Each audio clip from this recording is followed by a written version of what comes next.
What would you do if two mischievous twins drove away every nanny who entered their millionaire father's mansion? Everyone believed they were spoiled, impossible to control, and beyond help. But when a humble maid walked through the front door, she did something no one had ever expected. What she discovered changed this family forever. This emotional story is filled with mystery, heartfelt moments, and a powerful lesson about love, loss, and second chances.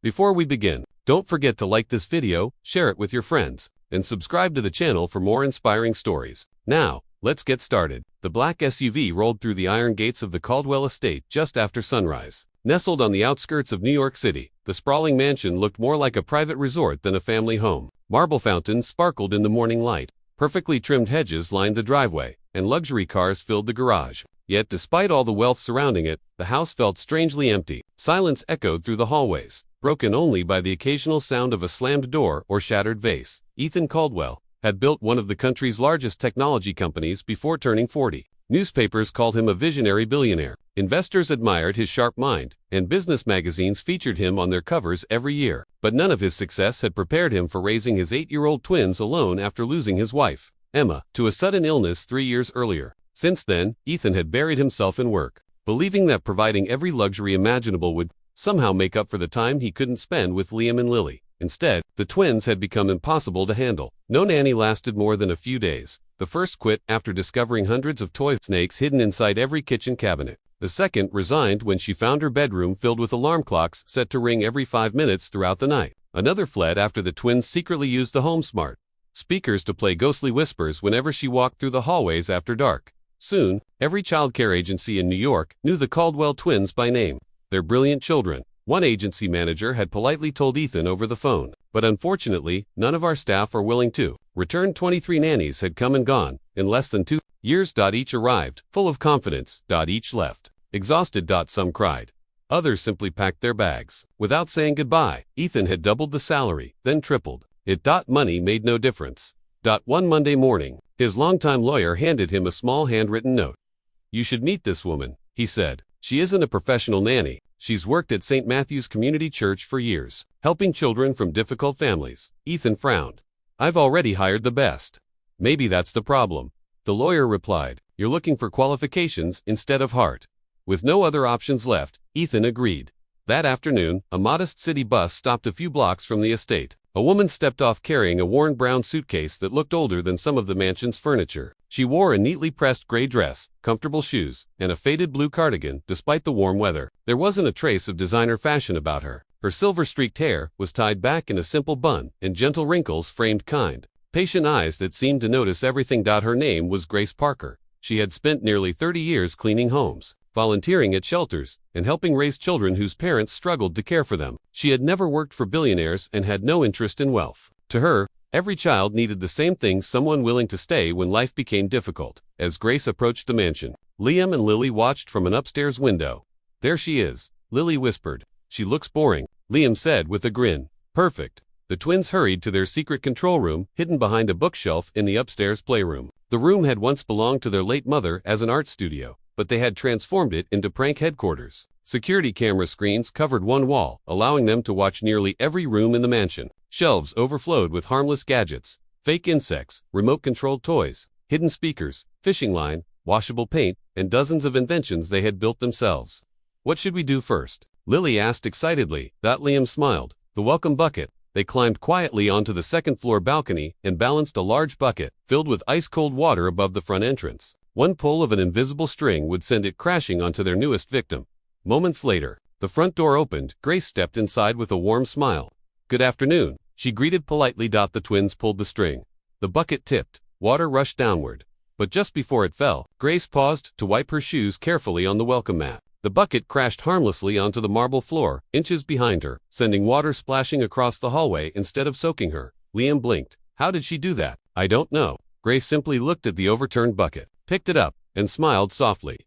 "I suppose someone forgot this." She carried it to the laundry room without saying another word. The twins exchanged confused glances. Nobody had ever reacted like that before. Most screamed. Some became furious. Grace merely cleaned up the mess. "Round 2. Liam whispered. Within minutes, several remote-controlled fake rats darted across the living room floor. Their tiny motors buzzed loudly as they raced around Grace's feet. Instead of jumping in fear, Grace bent down, picked up one of the toys, and laughed gently. "My goodness," she said, "these are wonderfully made." She placed the fake rat on the dining table beside a flower vase as though it were a decoration. Watching through the hidden cameras, Lily frowned. Is she not scared of anything? We'll find something. The twins hurried upstairs for their biggest prank yet. While Grace unpacked her suitcase, they quietly slipped into her bedroom from a connecting hallway and splashed washable black paint across one wall, the floor, and even the bedspread before sneaking away unnoticed. A few moments later, Grace entered the room. She stopped. She looked around silently. The twins leaned closer to the monitor, waiting for the shouting to begin. Instead, Grace opened a nearby closet, found cleaning supplies, rolled up her sleeves, and calmly began scrubbing every surface. She hummed an old hymn while she worked, never raising her voice or showing the slightest sign of anger. For nearly an hour, she gleaned until the room looked spotless again. When she finally finished, she smiled quietly to herself. The twins stared at the screen in complete disbelief. "This isn't supposed to happen," Leah muttered. For the very first time, their carefully planned tricks had failed to drive someone away, and without realizing it, Grace had already begun seeing through every prank not as acts of cruelty, but as desperate cries for attention from two lonely children hiding broken hearts behind mischievous smiles. The following morning, the mansion was unusually quiet. Sunlight streamed through the tall kitchen windows as Grace quietly prepared breakfast. The smell of freshly baked biscuits and cinnamon filled the air. She moved slowly, humming an old tune while coffee brewed beside her. Unlike the previous nannies, she wasn't checking the security cameras or nervously watching every doorway. She simply carried on with her work as if nothing unusual had happened the day before. As she reached into the refrigerator, she noticed a small figure sitting alone at the breakfast counter. It was Liam. Quickly wiped his eyes the moment he realized someone had seen him. "I'm not crying," he muttered. Without looking up, Grace didn't question him. She warmed a glass of milk, placed it gently in front of him, and set a small plate of homemade cookies beside it. "You don't have to explain anything," she said softly. "Sometimes mornings are hard." Liam stared at the cookies but said nothing. A few minutes later, Lily quietly walked into the kitchen carrying an old stuffed teddy bear with one ear hanging by a thread. She held it tightly against her chest before sitting beside her brother. Grace smiled. "That's a well-loved bear. My mom gave it to us," Lily whispered. For several seconds, nobody spoke.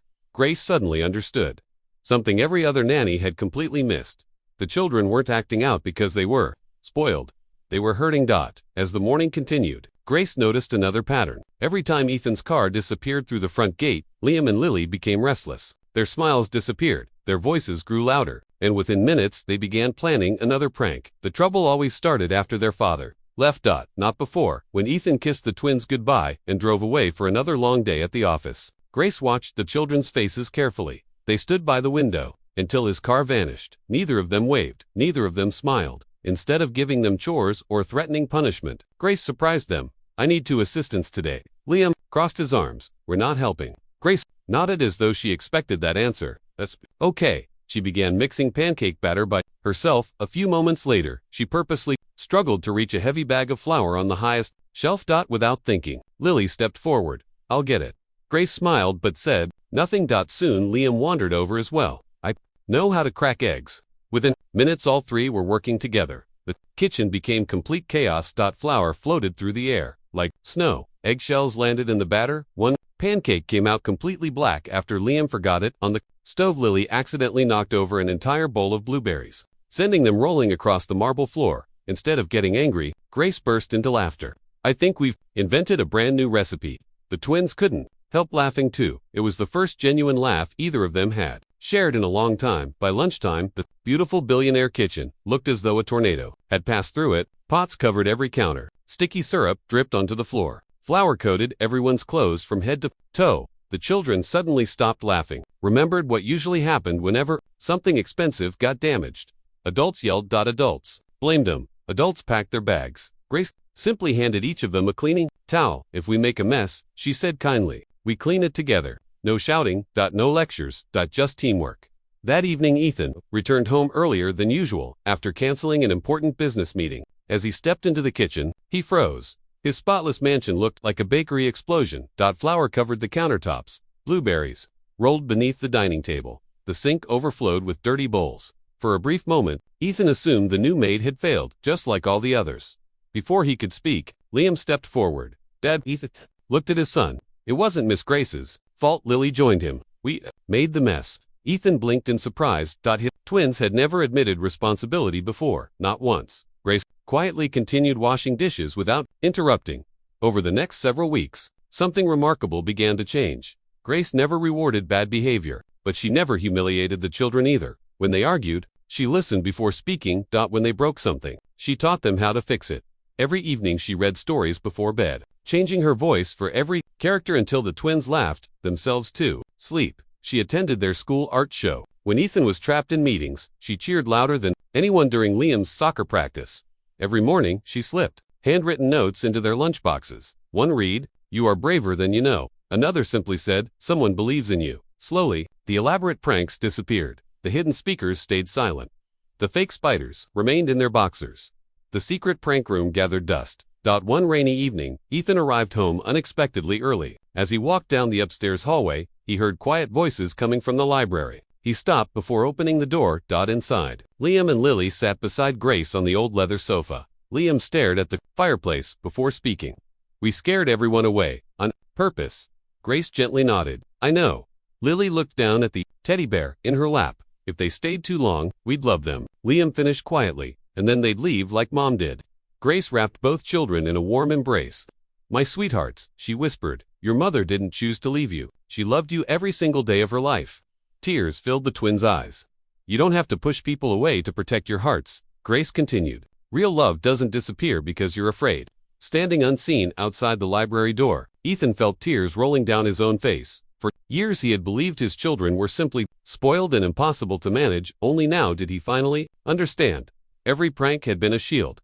Every joke had hidden grief. Every nanny they chased away had been another test, hoping someone, just one person, would refuse to leave, and Grace had finally passed that test. Ethan stood outside the library long after the conversation ended. His hand rested against the half-open door, but he couldn't bring himself to step inside. Every word he had overheard echoed in his mind. For years, he had blamed Liam and Lily for driving away every nanny who entered their home. He had punished them, taken away toys, canceled vacations, and hired child psychologists, believing they were simply acting out because they had no discipline. Now he realized he had been fighting the symptoms instead of healing the wound. Real problem had never been the pranks. It had been loneliness. That night, after the twins had gone to bed, Ethan found Grace sitting alone on the back porch with a cup of tea, watching the rain fall over the gardens. "I owe you an apology," he said quietly. Grace looked up with a gentle smile. "You don't owe me anything. I owe my children everything." He sat beside her, staring into the darkness. "I thought working harder would give them a better future. Every new contract, every company I bought, every extra hour at the office, I convinced myself I was doing it for them." Grace remained silent, allowing him to continue. "But while I was building my business," Ethan's voice cracked, "my children were growing up without me." For the first time since Emma's funeral, Ethan cried openly. Grace didn't offer speeches or easy answers. She simply sat beside him until the tears stopped. "The greatest gift children can receive," she finally said, "isn't money. It's knowing someone chooses them every single day." Those words stayed with Ethan all night. The following morning, something unusual happened. Instead of rushing into his home office before sunrise, Ethan walked into the kitchen wearing jeans and a simple sweatshirt. Liam looked up in surprise. "Aren't you going to work?" "No." The twins exchanged confused glances. "I've canceled my meetings." Grace smiled quietly as she placed pancakes on the table. "For how long?" Lily asked. Ethan grinned. "For as long as my family needs me." The twins looked as though they couldn't believe what they had heard. After breakfast, Ethan loaded everyone into the family SUV. They spent the day in Central Park feeding ducks, renting bicycles, eating hot dogs from a street vendor, and laughing harder than they had in years. Ethan pushed the twins on swings until his arms became tired. They played catch on the grass, flew colorful kites, and ended the afternoon with ice cream that melted faster than they could eat it. For the first time since their mother's passing, the mansion no longer felt like the center of their lives. Their family did. Over the following months, Ethan made even bigger changes. He stepped down from several company boards. He delegated responsibilities to trusted executives. Every Friday became family day, a rule that no business meeting could interrupt. He attended school concerts. He helped with homework. He cooked dinner once a week, even if Grace had to rescue his burnt recipes. More than once, the twins slowly transformed.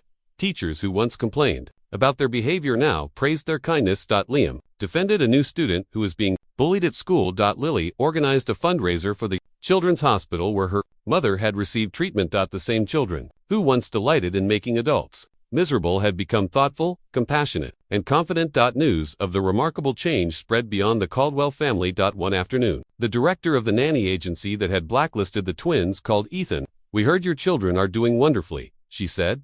"They are," Ethan replied proudly. "So, do you need another nanny now?" Ethan smiled. "No." He looked across the living room where Grace was helping